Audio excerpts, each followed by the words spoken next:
Self light cure composite feeling आफैले गर्दैछौँ। RCT भएको दाँत हो यो। आरसीटी भएको दाँतलाई अब हामीले फिलिङ गर्न गइरहेछौँ। अहिले अब इचिङ गर्दैछौँ। इचिङको प्रोसेस हुन्छ। लगभग इचिङ लगाइसकेछौँ। अब इचिङ लागेर 10 देखि 15 सेकेन्डसम्म छोड्दैछौँ। त्यसपछि हामीले वास गर्दैछौँ। एनएसले वास गरिरहेछौँ। वास गरिसकेछौँ। वास गरेर अब बोन्डिङ गर्दैछौँ। बोन्डिङ गरिसकेपछि बोन्डिङ पनि लगभग सकिसक्यो। अब बोन्डिङ गरेर फेरि क्युरिङ गर्नु छ। लाइट क्योर फेरि गर्नुपर्छ। हामीले अब लाइट क्योर गरे। लाइट क्योर सकेर लगभग 10-15 सेकेन्ड सकेर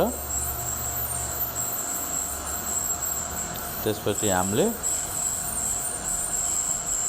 कम्पोजिट हाल्नेवाला छौँ। अब यसमा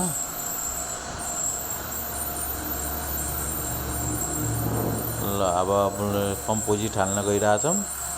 कम्पोजिट हालिसकेछ लगभग almost done. Then finally will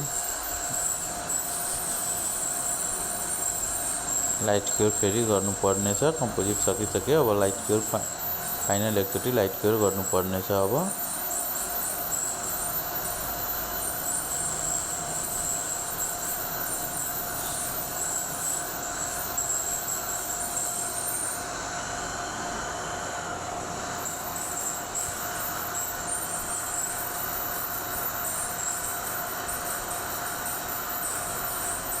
finally हामीले लाइट गरिरहेछौँ।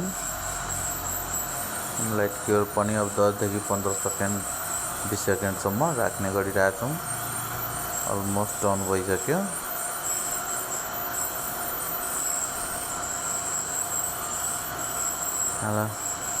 Chandrapur dental clinic